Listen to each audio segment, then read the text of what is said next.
کہ روزہ رکھ کر افطاری کا اہتمام بڑا اچھا کیا جائے، تاکہ ایک تو روزے کا ثواب بھی ملے، پھر افطاری میں عموماً چیزیں اچھی بنائی جاتی ہیں، ڈشز اچھی بنائی جاتی ہیں، تو پھر امید ہے کہ پورا سال جو ہے اللہ تعالیٰ رزق میں برکتیں عطا فرمائیں گے. جی. تو محرم الحرام صرف مسلمانوں کے نزدیک نہیں،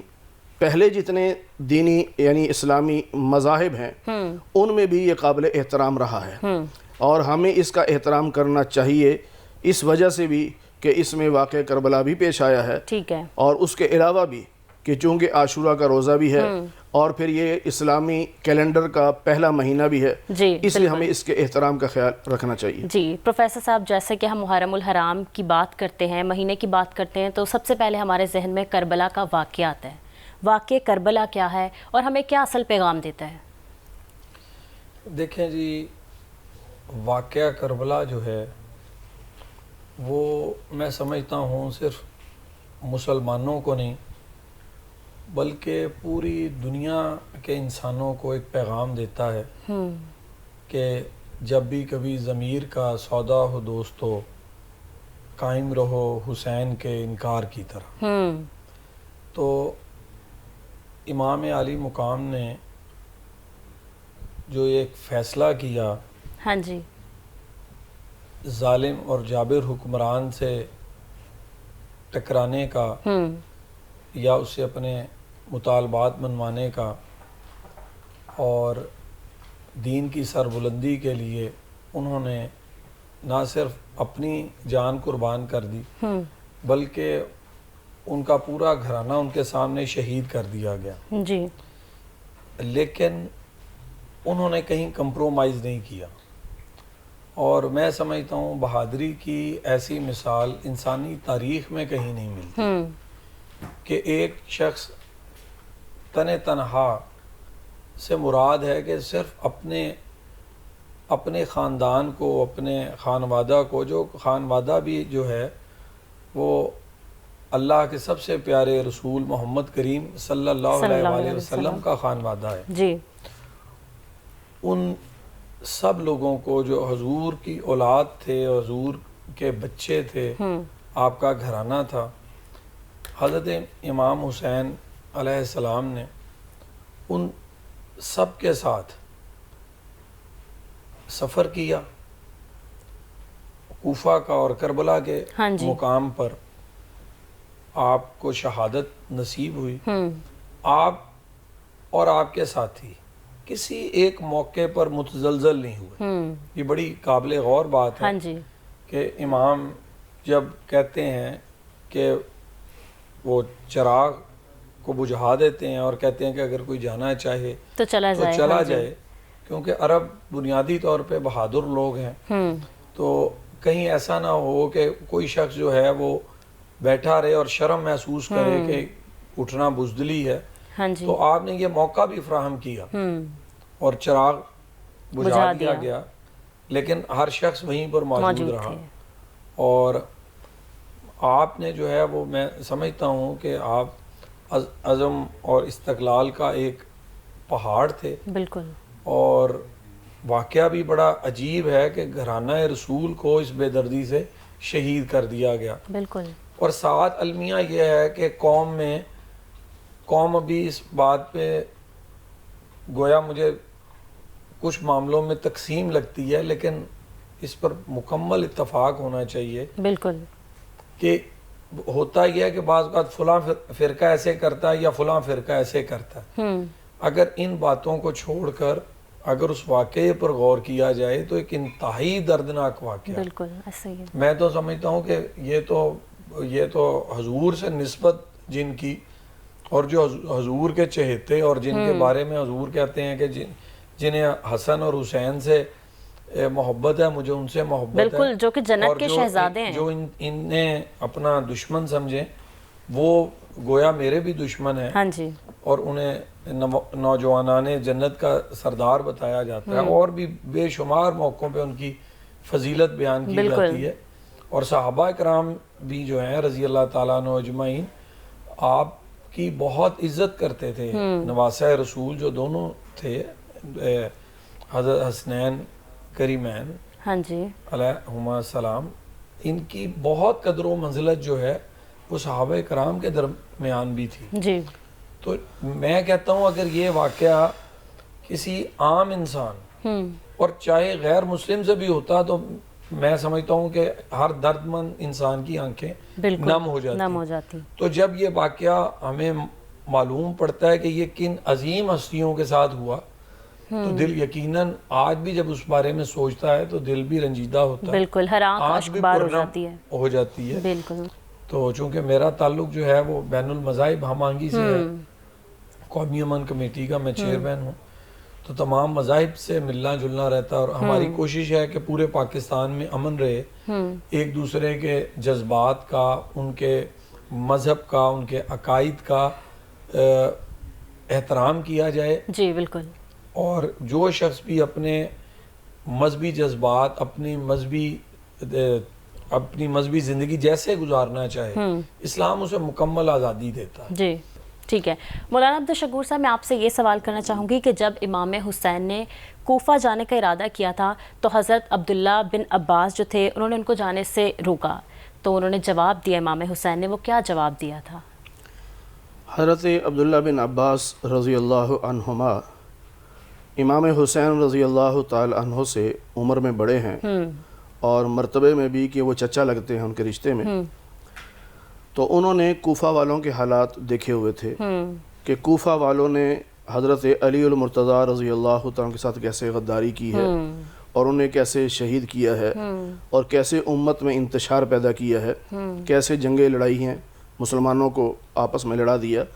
تو اس تجربے کی بنیاد پر انہوں نے کہا تھا کہ آپ نہ جائیں, مجھے خطرہ ہے کہ وہ آپ کے ساتھ وہی کچھ کریں گے جو آپ کے والد کے ساتھ ہوا. تو امام حسین رضی اللہ تعالی عنہ نے فرمایا کہ نہیں میں تو جاؤں گا. اس کی ایک وجہ یہ تھی کہ حضرت امام حسین نے خواب میں نبی پاک صلی اللہ علیہ وسلم کی زیارت کی تھی اور نبی پاک صلی اللہ علیہ وسلم نے فرمایا تھا کہ بیٹا پیچھے نہ ہٹنا, تو آپ چلے جانا. تو اس خواب کی بنیاد پر آپ آگے گئے ہیں, پیچھے نہیں ہٹے. اب جس نے خواب دیکھا ہے وہ معمولی انسان نہیں ہے, صحابی رسول ہیں, نواسے رسول ہیں, تو وہ پیچھے نہیں ہٹ سکتے. اور عام آدمی کے لیے خواب وہ حجت نہیں ہوتا, لیکن جیسی شخصیت ہوتی ہے اس کے لیے وہ اسی قسم کا حجت بنتا ہے. اور اسی لیے امام حسین رضی اللہ تعالی عنہ تشریف لے گئے اور پھر ان کو خطوط آئے تھے, 12,000 سے زیادہ خطوط کوفیوں نے لکھے کہ ہم یزید کو اپنا خلیفہ نہیں مانتے, آپ تشریف لائیں, ہم آپ کے ہاتھ پر بیعت کرتے ہیں اور آپ کو ہم امیر المومنین بناتے ہیں, تو ہم تو آپ کے ساتھ ہیں. یہ سب نے خطوط لکھے. لیکن عین موقع پر جب یہ حالات پیدا ہوئے تو ساتھ چھوڑ گئے, کیونکہ حکومت وقت کا جو ظلم اور جبر ہوتا ہے نا وہ لوگ برداشت نہیں کر سکتے, وہ بہت کم لوگ برداشت کرتے ہیں. اور اسی لیے آپ اس بات پہ حیران ہوں گے کہ سورہ ہود میں قرآن کریم میں اللہ فرماتے ہیں وَلَا تَرْكَنُوا إِلَى الَّذِينَ ظَلَمُوا, ظالم کی طرف جھکاؤ مت رکھو. بالکل ایک مسلمان بحیثیت مسلمان اس کا فرض ہے مظلوم کا ساتھ دے, ظالم کا ساتھ نہ دے. اور آج ہمیں اس بات پہ فخر ہے اور ہم اس بات پہ خوش ہیں اور اللہ کا شکر ادا کرتے ہیں کہ ہم مظلوم کربلا کے ساتھ ہیں, ہم ظالم کے ساتھ نہیں ہیں. بالکل. اور یہی پیغام بھی ہم دنیا کو دینا چاہتے ہیں کہ اس وقت دنیا میں فلسطینی مسلمان مظلوم ہیں, مظلوم کا ساتھ دو, ظالم کا ساتھ نہ دو. اور یہ قرآن کا فیصلہ ہے. اور جس نے مظلوم کی بجائے ظالم کا ساتھ دیا, ظالم کی طرف جھکاؤ کیا, تو فَتَمَسَّكُمُ النَّارِ, اللہ کہتے ہیں پھر وہ جہنم میں جائیں گے. ظالم کا ساتھ دینے والے بھی ظالم ہی ہوتے ہیں, مظلوم کا ساتھ دینے والے مظلوم ہی کہلاتے ہیں. ہمیں مظلوم بننا گوارا ہے کیونکہ ہمارے امام عالی مقام امام حسین رضی اللہ تعالی مظلوم تھے, ہم ان کے ساتھ ہیں, مظلوم ہیں. ہم یزیدی فوج کے ساتھ نہیں ہیں کیونکہ وہ ظالم تھے اور ظالم کے ساتھ ہم کبھی بھی کھڑے نہیں ہو سکتے. جی آپ سے پروفیسر صاحب سوال کرنا چاہوں گی کہ جب کربلا جانے کا فیصلہ ہو گیا اور نواسے رسول اپنے خاندان کے ساتھ کربلا کے لیے روانہ بھی ہو گئے, تو وہاں جب پہنچے, وہاں کے حالات دیکھے, کس قدر ظلم و ستم ہوا ان کے ساتھ, تو تب کی مسلم امہ ان کا ساتھ دینے کیوں نہ پہنچی وقت پر؟ یہ جو سوال ہے میں سمجھتا ہوں کہ یہ خود میرے دل میں بھی پیدا ہوتا اور ہر ذی شعور کے ذہن میں یہ سوال پیدا ہوتا ہے. تو پہلا جواب تو یہ ہے کہ آج فلسطین میں بھی جو کچھ ہو رہا ہے ہم نے جس طرح آنکھیں بند کی ہوئی ہیں تو مجھے حیرت ہے. مطلب میں اپنے آپ کو کبھی تصور میں لاتا ہوں کہ اگر میں وہاں ہوتا تو مطلب میں تو کہتا کہ میں آگے ہو کے تو گھرانہ رسول سے پہلے تیر یا تلوار کا جو گھاؤ ہے وہ میں برداشت کروں. تو کس طرح ممکن ہے؟ کیا اس دور میں سمجھ نہیں آتی؟ کیا کمیونیکیشن اتنی کمزور تھی؟ کیا لوگوں تک خبر نہیں پہنچ سکی؟ یہ بھی ممکنات میں سے ہے. اور جو موقع پہ موجود تھے اور انہوں نے اور اگر خاموشی اختیار کی تو جیسا کہ میرے پیارے بھائی کہہ چکے ہیں اور مفصل اس کے بارے میں کہہ چکے ہیں کہ میں اسے شاعری میں کہوں گا کہ ظالم کو جو نہ روکے وہ شامل ہے ظلم میں, قاتل کو جو نہ ٹوکے وہ قاتل کے ساتھ. بالکل. تو میں سمجھتا ہوں کہ جو لوگوں نے دیکھا ظلم ہوتے ہوئے اور وہ ظلم کو نہیں روکتے اور ظالم کا ہاتھ نہیں پکڑتے تو یا پھر 3 درجے ایمان کے کہ اسے روکیں, نہیں تو پھر زبان سے منع کریں, یا تیسرے دل سے برا جانیں. حالانکہ یہ ایمان کا انتہائی کمزور پہلو ہے. لیکن اگر کوئی ان تینوں, میں دیکھتا ہوں کچھ لوگوں کو نا کہ ظلم پہ کے خلاف اگر وہ ہاتھ طاقت نہیں استعمال کر سکتے تو وہ زبان یا قلم کا استعمال کرتے ہیں, جیسے آپ صحافی لوگ کرتے ہیں, علماء کرتے ہیں. بعض صورتوں میں ہاتھ سے بھی کرتے ہیں لیکن بعض صورتوں میں زبان سے جہاد کرتے ہیں, قلم سے کرتے ہیں. تو لیکن اگر کوئی یہ بھی نہیں کر سکتا تو دل سے برا جانتا ہے. حالانکہ میں سمجھتا ہوں کہ بہت ہی کمزور یہ پہلو ہوتا ہے ایمان جی. اور اگر کسی میں یہ بھی نہیں ہے تو پھر تو وہ ایمان میں ہی نہیں ہے نا, چوتھا تو کوئی ایمان کا درجہ نہیں ہے. اب اس وقت ان لوگوں نے ایسا کیوں کیا, اس پر انسانی تاریخ, اسلامی تاریخ تو کیا انسانی تاریخ حیران ہے کہ ایک پیغمبر اور ان کی آل پر جن پر درود پڑھنا خود ہماری نماز کا حصہ, فرض نمازوں میں شامل ہے. جی, فرض نمازوں میں شامل ہے. اگر اہل بیت سے, گھرانہ رسول سے صلی اللہ علیہ وآلہ وسلم محبت کو جرم ہے تو میں سب سے بڑا مجرم ہوں. بالکل. تو اور جو خاموش رہے وہ میری نگاہ میں وہ بہت بڑے مجرم ہیں جن تک اطلاع نہیں پہنچی. لیکن میں نے تاریخ یہ بتاتی ہے کہ جب یہ خبر دور تک پھیلی تو پھر جوک در جوک لوگ آتے گئے اور اسی وقت پھر جو ہے وہ سلطنت کا, اس حکومت کا خاتمہ ہو گیا. جی. اسی دن خاتمہ ہو گیا جی جب یہ واقعہ ہوا. ان کے سر جو ہیں وہ تو پھر نیزوں پر بھی سر بلند ہی رہے. جی بالکل ایسے ہی ہے. محرم الحرام کی اہمیت اور فضیلت اور واقعہ کربلا سے متعلق سوالات اور جوابات کا سلسلہ جاری رہے گا. یہاں وقت ہوا ہے ایک بریک کا, ہمارے ساتھ رہیں.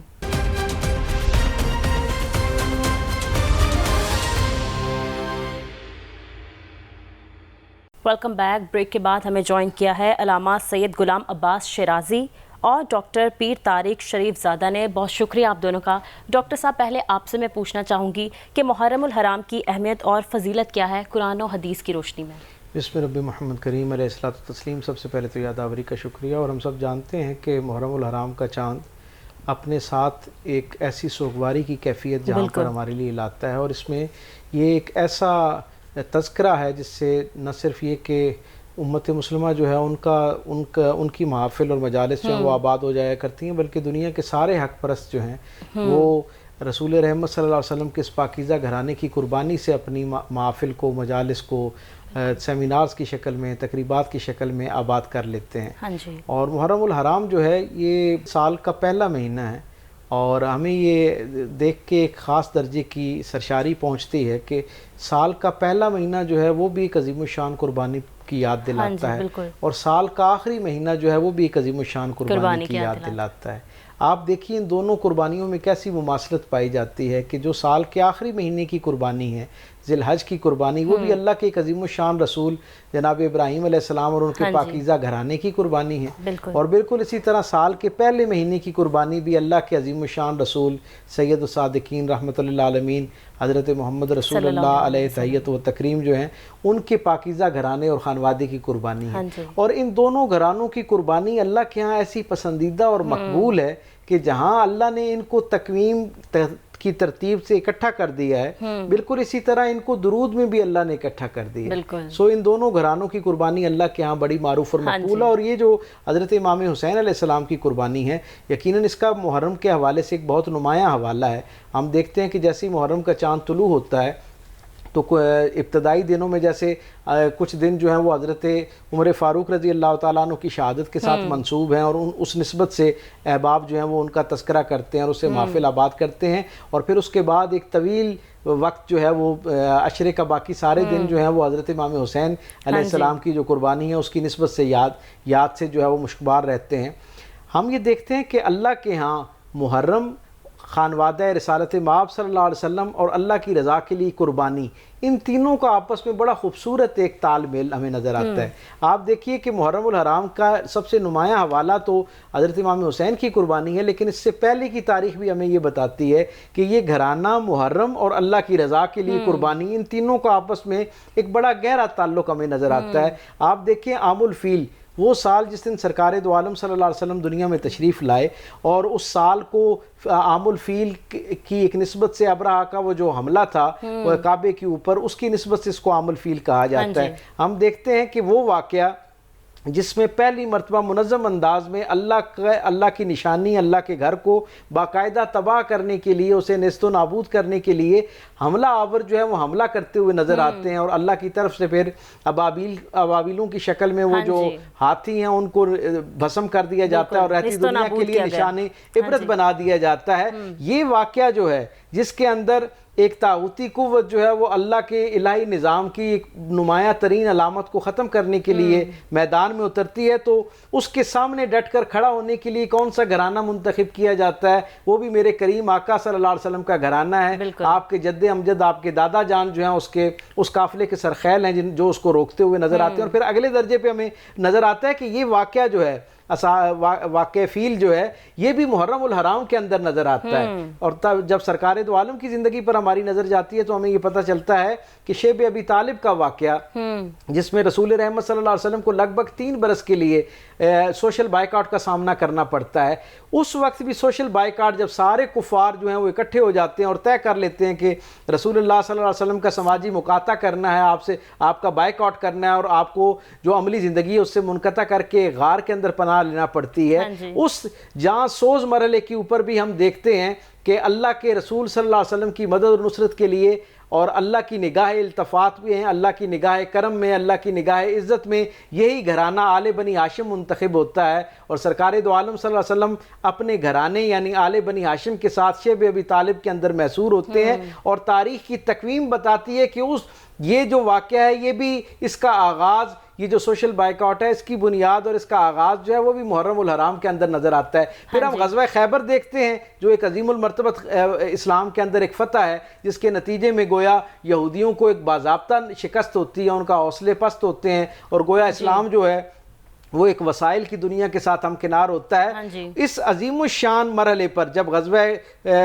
خیبر جو ہے وہ وقوع پذیر ہو رہا ہے تو تاریخ بتاتی ہے کہ یہ بھی محرم الحرام کی تاریخیں ہیں، اور اس کے اندر بھی جو سرخیل نظر آتے ہیں، جو اس کے اندر قیادت کرتے ہوئے نظر آتے ہیں، اور جس گھرانے کو اللہ تعالیٰ عزت عطا کرتا ہے وہ بھی میرے کریم آقا کا یہی گھرانہ ہے، حضرات حسنین کریمین کے جد امجد، ان کے والد گرامی جناب علی کرم اللہ وجہ الکریم کے ہاتھ پر اللہ یہ عزت عطا کرتا ہے گویا۔ اور تاریخ بتاتی ہے کہ غزوہ خیبر جو ہے اس کے ایام جو ہیں وہ بھی محرم الحرام کے اندر موجود ہیں۔ سو محرم الحرام، اللہ کے نظام اور خانوادہ رسالت مآب صلی اللہ علیہ وسلم کی قربانی، یہ تینوں کا آپس میں بہت ازلی ابدی آپس میں تعلق ہمیں نظر آتا ہے۔ بالکل ٹھیک کہہ رہے ہیں آپ، محرم الحرام کی اہمیت اور فضیلت سے آپ نے ہمیں بتایا کیا ہے۔ علامہ صاحب آپ کی طرف آئیں گے، جب ہم محرم کے بارے میں بات کرتے ہیں تو واقعہ کربلا جو ہے وہ ہمارے سب سے پہلے ذہن میں آتا ہے، تو آپ یہ بتائیں کہ 9-10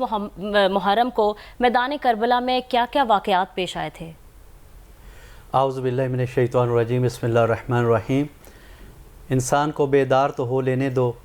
ہر قوم پکارے گی ہمارے ہیں حسین۔ یہ محرم 9 اور 10 جیسے 7 کو ان پہ پانی بند ہو گیا، اور امام حسین علیہ السلام کے خطبات ہیں، جتنے قافلے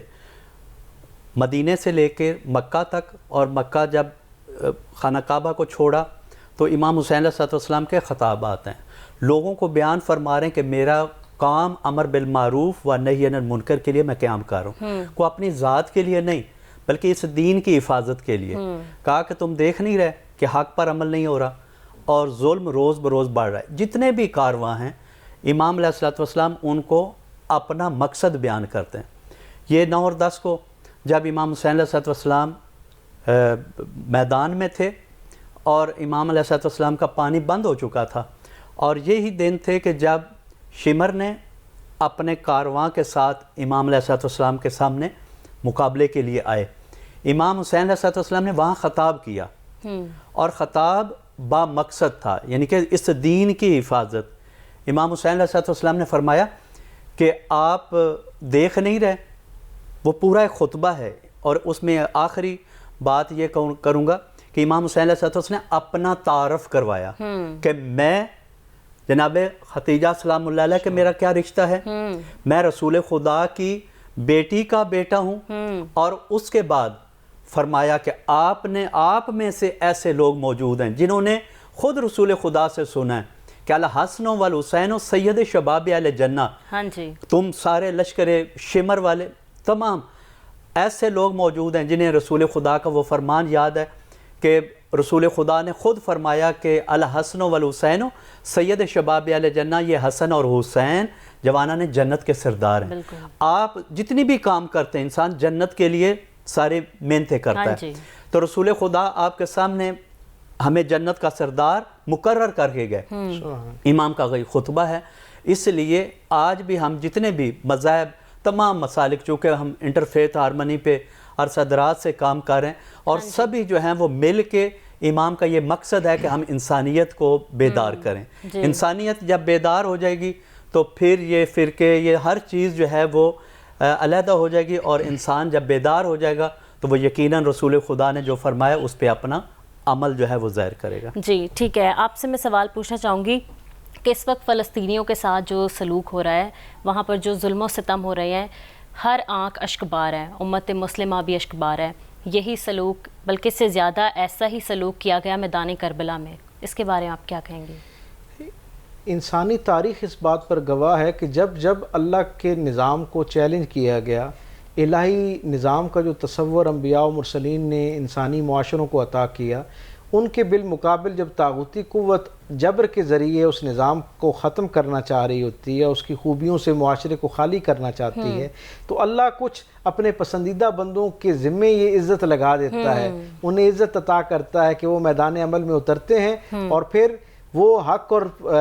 اور باطل کے درمیان ایک حد فاصل قائم کر دیتے ہیں۔ اس انداز میں وہ میدان کے اندر اترتے ہیں کہ وہ نتائج سے بے خبر ہو کر وقت کا جو مسند ہے اس کے اوپر اپنی حق کی گواہی دیتے ہوئے رہتی دنیا کے باقی انسانوں کے لیے ایک پیغام چھوڑ دیتے ہیں کہ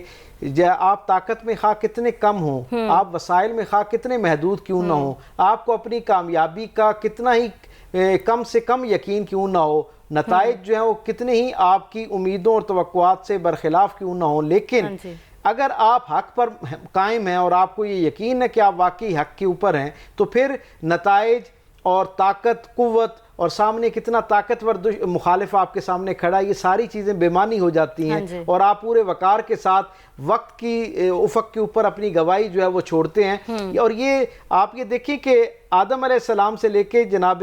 رسالت مآب صلی اللہ علیہ وسلم تک ہر زمانے کے لوگ جو ہیں انہوں نے اللہ کے لیے، اللہ کے نظام کی بقا کے لیے اور اللہ کے نظام کے دفاع کے لیے اپنے اپنے انداز میں قربانیاں دیں اور حق کا ساتھ دیا۔ حضرت امام حسین علیہ السلام کا کمال یہ ہے کہ اس سے پہلے قربانیوں کی جتنی جہتیں، جتنی ڈائمنشنز اس سے پہلے موجود تھیں، وہ اس ایک قربانی کے اندر وہ ساری کی ساری ڈائمنشنز ہمیں نظر آتی ہیں۔ وہ گھر کو چھوڑنا ہو، اولاد کو قربان کرنا ہو، وطن کو ترک کرنا ہو، اپنے مال اسباب کی قربانی دینی ہو، تاکہ اپنی جان کی قربانی دینی ہو، اپنے تشخص کی، اپنی شناخت کی قربانی دینی ہو، یہ ساری قربانیاں جزون تو تاریخ کے اندر ہمیں نظر آتی ہیں۔ اور انبیاء و مرسلین سے لے کے اہل اللہ تک سب نے اپنے اپنے انداز میں، اپنے اپنے زمانے میں اپنے اپنے حصے کی قربانی دی۔ لیکن کربلا کا واقعہ ایک قربانیوں کی تاریخ میں ایسا منفرد واقعہ ہے کہ جہاں پر ہمیں یہ ساری قربانیاں بیک وقت نظر آتی ہیں، اور پھر اگر کسی نے مال قربان کیا تو جزون مال قربان کیا، آپ جیسی ہستی سے ہم تک یہ بات پہنچی کہ کربلا کے اندر آپ اپنے کل مال اسباب کے ساتھ پہنچ جاتے ہیں اور سارے کا سارا قربان کر دیتے ہیں. لوگوں نے اپنا ایک بیٹا قربان کیا, کسی نے 2 بیٹے قربان کیے. ہم یہاں دیکھتے ہیں کہ امام جو ہیں ان کے قافلے میں 18 سال کا نوجوان جو ہے اس کی قربانی بھی ہمیں نظر آتی ہے, اور 6 ماہ کا ایک شیرخوار جو ہے اس کی قربانی بھی نظر آتی ہے. گویا آپ نے عملی طور پر اللہ کی بارگاہ میں اپنے عمل سے یہ بات ثابت کی اور رہتی دنیا کے لیے ایک پیغام چھوڑا کہ جب کبھی حق کے معاملے کے اوپر, حق اور باطل کے درمیان امتیاز کا مرحلہ درپیش ہو تو آپ نے اس وقار کے ساتھ میدان عمل کے اندر اترنا ہے کہ پھر جو کچھ میسر ہے وہ سارے کا سارا نتائج سے بے خبر ہو کر اللہ کی بارگاہ میں پیش کر دینا ہے. جب قربانی اتنی عظیم الشان ہو جایا کرتی ہے تو پھر اس پر عزت اس عظیم الشان انداز میں ہوتی ہے کہ پھر دنیا کا کوئی حق پرست جو ہے اس کا احوال حضرت امام حسین سے انسپائریشن کے بغیر جو ہے وہ تاریخ کے اندر محفوظ ہمیں نظر نہیں آتا. جی ٹھیک ہے. علامہ صاحب آپ سے میں پوچھنا چاہوں گی کہ 9-10 محرم کو میدان کربلا میں کیا واقعات پیش آئے تھے؟ واقعات چونکہ امام حسین علیہ السلام نے ہر ایک کو جو بھی کارواں میں شامل ہو رہا تھا ہر ایک کو بتایا کہ درجہ شہادت پہ فائز ہو گئے. امام حسین علیہ السلام نے اپنے چراغ بھی گل کیے تاکہ سب کو پتہ چل جائے کہ ہمارا مقصد جو ہے اس دین کی حفاظت ہے. جو اللہ تبارک و تعالیٰ نے رسول خدا صلی اللہ علیہ وسلم اس قرآن کی حفاظت, اس دین کی حفاظت تھی. کوئی اپنی حکومت یا اپنا جو منصب حاصل کرنا نہیں تھا. تو کتنے کارواں ایسے, کتنے ایسے لوگ آئے, امام حسین علیہ السلام سب کو بتاتے تھے کہ یہ درجہ شہادت پہ فیض ہوں گے. اور آپ نے جو کہا کہ 10 محرم کو جو آغاز رات سے ہوتا ہے یعنی شب عاشور, تو امام حسین علیہ السلام نے چراغ گل کرا دیا. سب چراغ گل ہوئے. امام سب کی نیت سے آگاہ اور آشنا تھے. امام حسین علیہ السلام نے فرمایا جو اپنے علاقے میں جانا چاہتا ہے, جو اپنی منزل پہ جانا چاہتا ہے, کیونکہ کل ایسا دن آنے والا ہے کہ سب شہید ہوں گے. ہر ایک نے, حبیب ابن مظاہر جو بہت ضعیف تھے, سب سے زیادہ ضعیف تھے, انہوں نے کہا کہ اپنی کمر میں انہوں نے تلوار باندھی, اپنے آنکھوں پہ انہوں نے ایک پٹی باندھی کیونکہ بزرگ تھے. کہا کہ فرزند رسول ہم آپ پہ اپنی جانیں قربان کرنے والے ہیں. حتیٰ کہ جناب علی اکبر علیہ السلام بولے, حتیٰ کہ جناب قاسم جو امام حسن مجتبی علیہ السلام کے بیٹے وہ بولے. ہر ایک نے امام حسین علیہ السلام کو لبیک کہا کہ ہماری جانیں جو ہیں وہ آپ پر قربان ہیں. امام حسین علیہ السلام یہ پوری دنیا تا قیامت یہ میسج دینا چاہتے ہیں کہ کوئی اچانک جنگ نہیں ہوئی, کوئی ایسا واقعہ نہیں ہوا کہ اچانک جنگ ہوئی اور یہ ہو گیا. حتیٰ کہ امام حسین علیہ السلام کے جو خطبات ہیں وہ لشکر یزید جتنے بھی سٹیپ بائی سٹیپ مکہ مدینہ اور جہاں تک کربلا تک امام علیہ السلام اپنا مقصد بیان کرتے رہے. اور اس رات ایک ایسے صحابی تھے وہ بھی امام کے ساتھ میدان میں, رات کی تاریکی, امام حسین علیہ السلام نے ہر ایک کو بیان فرمایا کہ اس جگہ ان کی قبر ہوگی, اس جگہ یہ شہید کا یہ مقام ہوگا, اس جگہ پہ یہ مقام ہوگا, تاکہ دنیا میں کوئی یہ نہ سوچے کہ کاش کسی ایک کو پتہ چلتا تو وہ نہ ہوتا. نہیں, یہ مخصوص لوگ تھے جنہوں نے اپنی جانیں امام حسین علیہ السلام پر اپنی نشاور کر دی تھی. جی ٹھیک ہے, سوالات اور جوابات کا سلسلہ جاری رہے گا. یہاں وقت ہوا ہے ایک بریک کا, ہمارے ساتھ رہیں.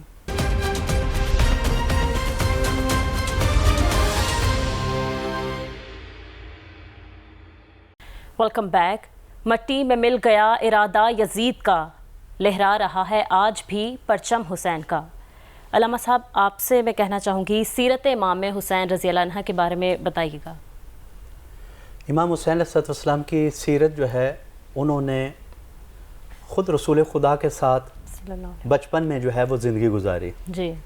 اور رسول خدا صلی اللہ علیہ وسلم ان کو ہر جگہ جو ہے وہ دکھاتے تھے. مثلا رسول خدا خطبہ فرما رہے ہیں اور امام حسین علیہ السلام تشریف لاتے ہیں, اور اتنا بچپن تھا چند سال کہ خود ان کے پاؤں جو ہیں وہ لڑکھڑائے, اور جو ہی ایسے ہوا تو اصحاب بھی دوڑے اور خود رسول خدا دوڑے، خطبہ چھوڑ دیا، اور خطبہ چھوڑنے کے بعد امام حسین علیہ السلام کو اپنی دوش میں بٹھایا، بٹھانے کے بعد ان سے محبت کی، پیار کیا، اور پیار کرنے کے بعد انہیں ان کے مقام پہ بٹھایا، اور پھر اس خطبے کو دوبارہ شروع کیا۔ آج بھی جو ہم جمعہ کے خطبہ جو ہے وہ اتنا روک دیتے ہیں، اور اسی طرح جو ہے وہ خطیب جمعہ اتنی دیر بیٹھتے ہیں، بیٹھنے کے بعد دوبارہ جو ہے وہ شروع کرتے ہیں۔ یعنی امام حسین علیہ السلام کے کتنے موقع ہیں۔ عید گزری جو پچھلے مہینے میں عید گزری، تو رسول خدا صلی اللہ علیہ وسلم سے کہا کہ ان کو اپنے دوش پہ سوار کیا، امام حسن اور امام حسین علیہ السلام، اور جب باہر نکلے تو لوگوں نے کہا کہ کتنی سواری عظیم ہے، لیکن امام حسین علیہ السلام کی کیا عظمت اور فضیلت کہ ان سے کہا کہ آپ سوار دیکھیں سوار کتنے عظیم ہیں۔ یعنی ان کی سیرت جو ہے وہ بچپن سے اس طرح ہے کہ اگر ہم امام حسین علیہ السلام کی سیرت پہ اپنی کتابیں، اپنے ذہن، اپنی فکر، اور ان سے جو عشق اور محبت اور مودت ہے اس کا انداز سے چلنا شروع کر دیں تو ہماری دنیا اور آخرت دونوں جو ہیں وہ روشن ہو جائیں گی۔ امام حسین علیہ السلام کی سیرت، جو ان کی زبان مبارک سے لفظ نکلتے تھے، جو ان کا کردار ہوتا تھا، یعنی گفتار اور کردار دونوں کتابیں بھری پڑی ہیں۔ پریکٹیکلی طور پہ آج بھی ہمارا معاشرہ جو ہے ان پہ اگر ہم اکٹھے ہو جائیں، اور ایک آپ سب سے یہ کہوں گا کہ امام حسین علیہ السلام کی ایسی ذات مبارک ہے کہ تمام جس کے اندر انسانیت ہے وہ ان پہ متحد ہے، مذہب، مسلک، ہر چیز پیچھے رہ جاتی ہے۔ امام حسین علیہ السلام کے ذات اقدس پہ جس کے اندر انسانیت ہے، اور کیا ہے کہ امام حسین علیہ السلام نے بچپن میں کس انداز سے زندگی گزاری، رسول خدا ہر لمحے ان کا عظمت اور فضیلت بیان فرماتے رہے، اور کتنے، یعنی کہ وہ ابھی بچپن، ابھی ان کی دست مبارک پہ جب دنیا میں تشریف لائے تو اپنے دست مبارک میں سب سے پہلے رسول خدا امام حسین علیہ السلام کے غم میں روئے، جب وحی آئی کہ ان کو اس انداز سے بے جرم و بے خطا قتل کر دیا جائے گا، شہید کر دیا جائے گا، اس کے بعد پھر وہی آئے گی کہ یہ وہ ہستی ہے۔ ان کی سیرت کتنی نمایاں کہ جو رسول خدا خود فرما رہے ہیں کہ پھر رسول خدا نے فرمایا کہ یہ جوانان جنت کے سردار ہیں۔ کیا ان کی عظمت اور فضیلت ہم بیان کریں کہ جن کی عظمت اور فضیلت خود رسول خدا بیان کر رہے ہوں، جن کی عظمت اور فضیلت قرآن بیان کر رہا ہو، ہم جیسا گنہگار شخص کیا جو ہے وہ ان ہستی کی، یہ ہماری سعادت ہے کہ ہم ان کے موضوع پہ جو ہے وہ بول رہے ہیں۔ جی، آپ سے پوچھنا چاہوں گی کہ ہم نے فضیلت تو ان کی جانی اور ان کی سیرت تو جانی، بچپن کا زمانہ کیسا تھا امام حسین رضی اللہ عنہ کا؟ حضرت امام حسین علیہ السلام کی قربانی جتنی بے مثل اور بے مثال ہے، مجھے یوں لگتا ہے کہ اللہ رب العزت کے علم میں یہ بات موجود تھی کہ ایسا اعلیٰ عرفہ درجے کا قربانی کا ایک مرحلہ جو ہے وہ آپ کی زندگی میں درپیش ہے۔ سو آپ کی تربیت کے حوالے سے بھی اللہ رب العزت کی طرف سے ایسا ہی اعلیٰ عرفہ انتظام کیا گیا۔ آپ تصور کیجئے کسی ہستی کی اس سے بڑھ کر کیا خوش نصیبی ہو سکتی ہے کہ اسے جب وہ آنکھ کھولے تو پہلا جو چہرہ، پہلا منظر نامہ اس کے سامنے موجود ہو، جو پہلا منظر جس پر نگاہ پڑے، جو چہرہ جسے پہلی مرتبہ دیکھنے کا شرف پائے، وہ پہلا چہرہ سرکار دو عالم صلی اللہ علیہ وسلم کا والضحیٰ والا چہرہ موجود ہو، اور پھر خوراک کی جب باری آئے تو آپ کے لعاب مبارک کے ساتھ وہ وہی میں دھلی ہوئی زبان جو ہے اس سے مس ہونے والا لعاب آپ کی پہلی خوراک بنتا ہوا نظر آتا ہے۔ اور پھر تاریخ ہمیں بتاتی ہے کہ سارے انبیاء و مرسلین جس رسول کا ذکر کرتے ہوئے اپنی اقوام سے، اپنے امتوں سے گفتگو کرنے کے دوران جب رسول رحمت کا تذکرہ کرتے تو آپ صلی اللہ علیہ وسلم کے اسم گرامی کے ساتھ فدا کا امی و ابی کے الفاظ استعمال کرتے کہ ایک ایسے رسول کا احوال تم سے بیان کرنے جا رہے ہیں کہ جس پر ہمارے ماں باپ قربان ہوں۔ سارے اصحاب سرکار کو جب مخاطب کرتے تو فدا کا امی و ابی کہتے، اے اللہ کے محبوب رسول ہمارے ماں باپ آپ پہ قربان ہوں۔ سارے اہل اللہ کا یہ طریقہ رہا کہ حضور کے ذکر کے ساتھ اپنے یعنی فدا کا امی و ابی کا ہدیہ سپاس پیش کرتے ہیں، اور تاریخ نے دیکھا آسمان کی سماعت نے پہلی مرتبہ حضور کی وحی میں دلی زبان سے یہ شرف پایا کہ جب سرکار دو عالم صلی اللہ علیہ وسلم کے دستائے مقدسہ کے اوپر حضرت امام حسین علیہ السلام تشریف لائے نا پیدائش کے پہلے مرحلے میں، تو آپ کی آنکھیں چار ہوئیں حضور کے ساتھ، تو اللہ رب العزت کے اذن کے ساتھ وہ سارے جو وقت کی نام پر حجابات تھے وہ سارے ہٹا دیے گئے، اور چشم تصور سے سرکار دو عالم صلی اللہ علیہ وسلم نے کربلا کا منظر دیکھا، اور پھر آسمان کی سماعتوں نے پہلی مرتبہ یہ فکرہ اپنے اندر محفوظ کیا کہ میرے کریم رسول جن کے لیے سارے نبی یہ کہتے رہے فدا کا امی و ابی، سارے اصحاب کہتے رہے فدا کا امی و ابی، میرے کریم آقا نے اس عظیم الشان قربانی کا روحانی منظرنامہ دیکھا، اور پھر اس کے بعد کیا فرمایا، یا بنیا فدا کا امی و ابی، اے میری بیٹی میرے ماں باپ آپ پہ قربان ہوں۔ یعنی آپ اندازہ لگائی کہ کتنی بڑی قربانی ہوگی کہ جس کے لیے اللہ کے رسول کی وہ زبان جس پہ صرف حق جاری ہوتا ہے، وہ جو اللہ کی منشا کے مرضی کے بغیر نہ بولتا ہے نہ خاموش ہوتا ہے، وہ رسول یہ کہتا ہے کہ میرے ماں باپ آپ پہ قربان ہوں۔ اور پھر اسی وجہ سے ہم دیکھتے ہیں کہ تربیت کا جو مرحلہ ہے اس کے اندر ایسا اعلیٰ عرفہ انتظام رہا کہ حضور کا معمول یہ تھا۔ حضرت انس بن مالک کہتے ہیں کہ رسول رحمت جب سیدہ کائنات حضرت فاطمہ الزہرا سلام اللہ علیہ کا عقد مبارک ہوا نا حضرت علی کرم اللہ وجہ کریم کے ساتھ، تو حضور روزانہ ایک مرتبہ تشریف لے جاتے تھے ان کے گھر، لیکن جب شہزادہ کونین حضرت امام حسین علیہ السلام تشریف لائے تو حضور دن میں 2 مرتبہ ان سے ملاقات کرتے، یعنی خود جاتے یا ان کو بلا بھیجتے، اتنی خاص توجہ اور شفقت انہیں عطا کی جاتی۔ اور پھر تاریخ ہمیں یہ بتاتی ہے کہ رسول رحمت نے ایسی منفرد انفرادی توجہ ان کو عطا کی کہ خود اصحاب جو ہیں وہ ان کے قرب پر رشک کیا کرتے۔ یعنی آپ یہ دیکھیں تاریخ کے صفحات میں یہ منظرنامہ جو ہے وہ ایک مینارہ نور کے طور پر ہم سب کے لیے موجود ہے۔ یہ جو ہم اہل بیت کے ساتھ محبت کرتے ہیں نا، سچی بات یہ ہے کہ ہم نے اللہ کے اس پاکیزہ گھرانے کے افراد کے ساتھ محبت کرنے کا جو ہنر ہے وہ اللہ کے رسول کے پاکیزہ اصحاب سے سیکھا ہے۔ ان کے ہاں جس اعلیٰ درجے کا احترام اور اکرام پایا جاتا تھا اہل بیت اطہار کے لیے، تاریخ میں کون شخص اس منظرنامے سے جو ہے وہ آنکھیں چرا سکتا ہے کہ خلیفہ وقت حضرت امیر المومنین حضرت عمر فاروق رضی اللہ تعالیٰ عنہ 22 لاکھ مربع میل سے زیادہ کے حکمران ہیں، جمعے کا دن ہے اور جمعے کا خطبہ دے رہے ہیں، اور اس دوران حضرت امام حسین اپنی کیفیت میں ذوق میں کہتے ہیں کہ ہمارے نانا جان کے ممبر سے نیچے اتر آئیے۔ سارے اصحاب دم بخود ہیں کہ وہ عمر جن کا جلال مسلمہ ہے، جن کے جلال کی بڑی شہرت ہے،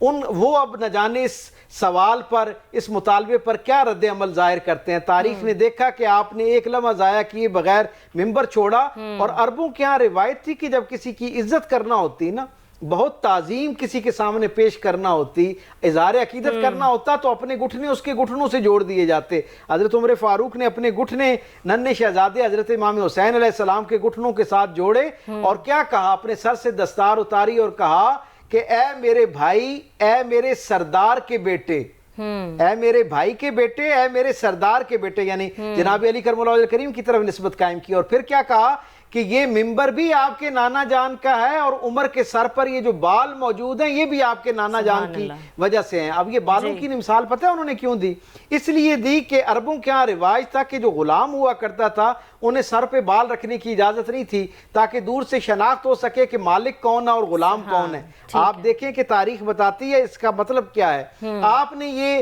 اعتراف کیا کہ اگر عمر آپ کے پاکیزہ نانا کے گھرانے کے ساتھ وابستہ نہ ہوتا، ان کی تربیت میں نہ آتا، ان کی غلامی میں نہ آتا، تو عمر اپنے مزاج کی وجہ سے آج کسی کا غلام ہوتا، کسی کے ہاں مزدوری کر رہا ہوتا، محنت کر رہا ہوتا۔ یہ آپ کے گھرانے کی برکت ہے کہ عمر جو ہے اسے اللہ تعالیٰ ایسی منفرد عزتیں عطا کر رہے ہیں۔ اور پھر اصحاب رسول کا تو ایک طویل داستان ہے، متعدد واقعات تاریخ نے اپنے اندر یہاں پر ایک اور سوال میں آپ سے ایڈ آن کرنا چاہوں گی کہ اتنی عظیم قربانی کے لیے اللہ تعالیٰ نے امام حسین رضی اللہ عنہ کا انتخاب کیا، تو اتنی عظیم تربیت کے لیے بھی پھر اللہ تعالیٰ نے امام حسین کا انتخاب پھر ایسے بندوں سے ہی کروایا۔ آپ دیکھیں نا کہ اس سے بڑھ کر کیا خوش نصیبی ہو سکتی ہے کہ کسی کو براہ راست تربیت کے لیے رسول رحمت کی آغوش میسر آئی۔ پھر آپ دیکھیں کہ ان کے لیے یعنی اتنی عظیم الشان قربانی ہے جو آدم علیہ السلام سے لے کر جناب رسالت مآب صلی اللہ علیہ وسلم تک سارے الہی نظام کے ساتھ وابستہ لوگوں کی قربانیوں کا حاصل اور نچوڑ ہے۔ اب اس قربانی کے اندر جب آدم علیہ السلام سے لے کر رسول اللہ صلی اللہ علیہ وسلم تک کی ساری جیسے قربانیوں کو اکٹھا کیا گیا نا، اسی طرح یوں لگتا ہے کہ ان سارے اللہ کہ محبوب بندوں کا جنہوں نے قربانی دی ان سب کا جذبہ بھی اس کے اندر اس قربانی کے اندر ہمیں نظر آتا ہے، اتنا ہی والہانہ پن کے ساتھ ہے۔ اسی لیے اللہ نے تربیت کے لیے بطور والدین کیسی عظیم الشان ہستیوں کا انتخاب کیا۔ تاریخ میں کوئی ماں سیدہ کائنات حضرت فاطمہ الزہرا سلام اللہ علیہا سے بڑھ کر بہترین ماں ہو سکتی ہے، جناب علی کرم اللہ وجہ کریم سے بڑھ کر کوئی شجاعت اور دانشوری کا پیکر بطور باپ کسی کی شخصیت میں آ سکتا ہے۔ تو گویا یوں لگتا ہے کہ جیسے ایک پورا نظام مرتب کیا گیا اس قربانی کی تیاری کے لیے، والدین کا انتخاب، زمانے، آپ دیکھیں نا اس سے بڑھ کر کیا خوش نصیبی ہو سکتی ہے کہ رسول رحمت کا زمانہ بھی میسر آیا اور رسول رحمت کا گھرانہ بھی میسر آیا۔ ہر دو انداز سے جو ہے وہ آپ کی تربیت ہوتی ہوئی ہمیں نظر آتی ہے، اور یہ سبب یہ ہے کہ ایک ایسی قربانی ہونے والی ہے جس میں ساری قربانیوں کا عکس آپ کو نظر آتا ہے، اور جو رہتی دنیا کے سارے انسانوں کے لیے مینارہ نور بن جانا ہے، اور جس نے ایک حد فاصل قائم کر دینی ہے۔ دنیا کے سارے مارکوں میں جب کبھی حق اور باطل آپس میں دو بدو ہوں گے تو حق پرستوں کے لیے روشنی کا سب سے بڑا استعارہ اور مینارہ نور جو ہے وہ جناب امام حسین اور آپ کے رفقا کی قربانی کی شکل میں موجود ہے۔ بالکل علامہ صاحب، آخر میں آپ سے پوچھنا چاہوں گی کہ واقع کربلا ہمیں کیا سبق دیتا ہے؟ دوسرا، امام حسین کی قربانی، نواسۂ رسول ہیں، ان کی قربانی ہمیں کیا سبق دیتی ہے خاص طور پہ ہماری نوجوان نسل کو؟ امام حسین علیہ السلام کی اس ماشاءاللہ بڑا بنیادی یہ ایک موضوع ہے، اس پہ خود امام حسین علیہ السلام کا خطاب ہے۔ جب یہ کربلا میں 10 محرم کو تو جناب حضرت علی اکبر علیہ السلام اور معصومین علیہ السلام، یہ ایسا موقع تھا کہ ہر ایک کو بیان فرمایا، یعنی جناب قاسم، جناب علی اکبر، ہر ایک کو بیان فرمایا کہ تمہاری کیا ذمہ داری ہے۔ یعنی کہ اس کا مطلب ہے جو جوان تھے وہ تا قیامت جو بھی جوان ہے اس کے لیے ایک میسج ہے امام حسین علیہ السلام۔ انہوں نے تربیت کا جو بنیادی چیز تھی کہ یہ امام حسین علیہ السلام کے مختلف خطابات ہیں۔ آخری بات یہ کروں گا کہ امام حسین علیہ السلام نے بتایا کہ میں امر بالمعروف و نہی عن المنکر کے لیے نکلا ہوں۔ یعنی آج بھی اگر برائی جو ہے وہ نوجوان پہ حاوی ہو جاتی ہے، آج جو ایج زیادہ ہو گئی تو ظاہر ہے وہ مسجد بھی آباد کرے گا اور باقی،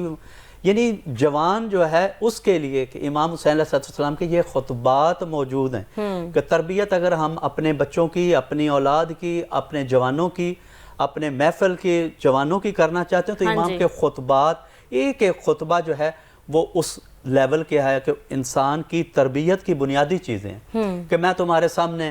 امر بالمعروف و نہی عن المنکر، آج بھی اگر ہم یعنی اچھائی کی دعوت دینا اور برائی سے روکنا، یہ جوانی کی تربیت ہے۔ اگر ہم تربیت پہ جتنے بھی مکاتب فکر وہ کام کریں، وہ بچوں کی، جوانوں کے پہ کام کریں، اور یہ جو بنیادی چیز ہے، بنیادی چیز یہی ہے کہ برائی سے روکنا اور اچھائی کی دعوت دینا۔ یہ امام حسین علیہ السلام نے اپنے خطبات میں حکم دیا، ارشاد فرمایا۔ آج بھی اگر ہم اپنی اولاد کی، اپنے بچوں کی، نوجوان کی تمام مکاتب فکر اس کو اپنا دستور العمل بنا لیں، نصب العین بنا لیں،